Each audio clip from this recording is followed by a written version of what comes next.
Ever notice we argue most with the people we love? When living under the same roof, you're bound to run into disagreements over shared spaces, daily chores, or just differing opinions on how things should be done. It helps to think of the home as a family firm.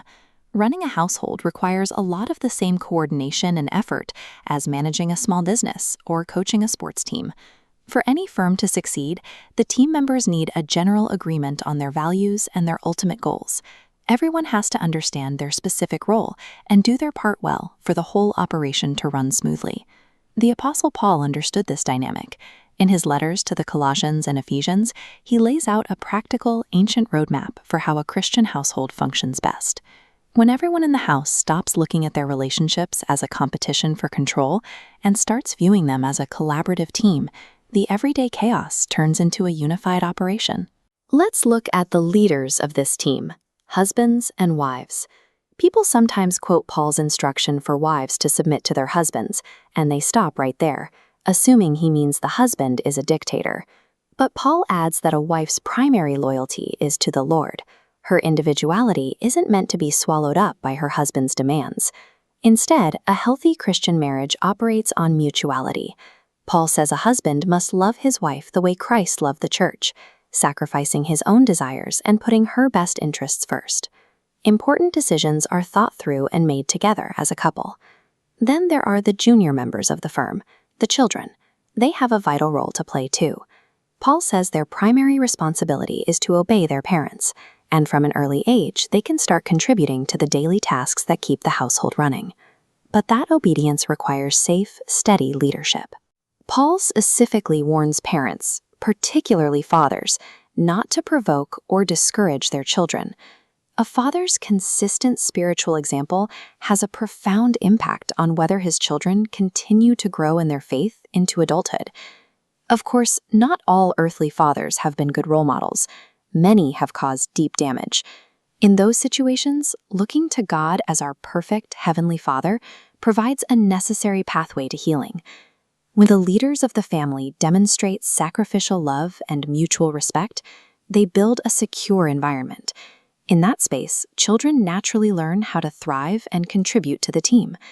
Outside the home, this team mindset extends into the workplace.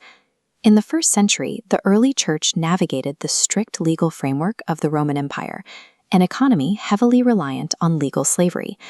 Within that rigid system, Paul gave an instruction that challenged the cultural norm. He told masters to treat their slaves with absolute fairness, reminding them that they both report to the exact same master in heaven. Their first obligation was to the Lord, not the Roman social order. We apply that exact principle to our jobs today. Whether you are the boss managing a large department or a brand new employee on day one, treating the people you work with fairly and with respect is a non-negotiable Christian duty. Keeping that respectful mindset isn't easy, which is why the team needs a constant huddle. We call this prayer. It doesn't always mean kneeling down with your eyes closed.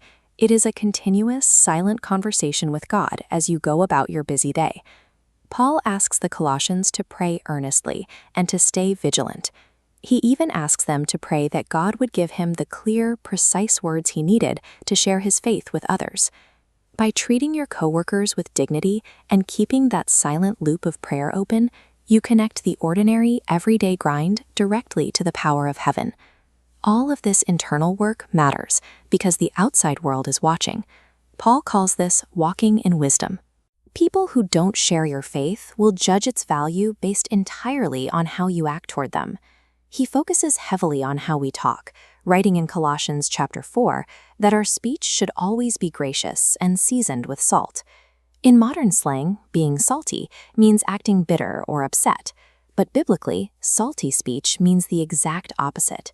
It means your words are carefully chosen, kind, and genuinely appealing to the person listening. A calm, patient spirit speaks volumes.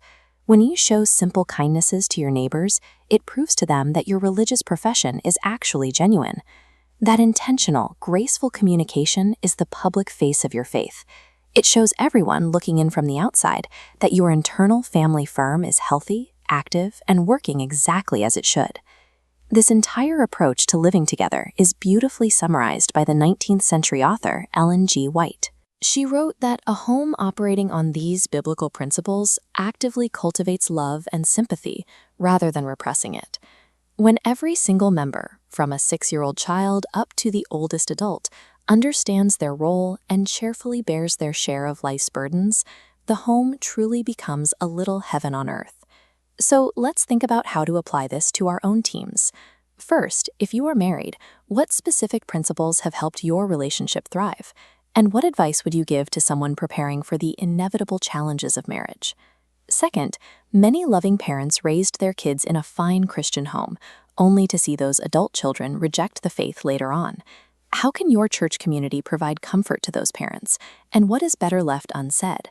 Finally, consider what it means to walk in wisdom in your daily life. In contrast, what does it look like to walk in stupidity? What lessons have you learned from doing both? Take a few moments this week to write down your thoughts on these questions. Then, bring your answers to your Sabbath School class and help strengthen your broader church family.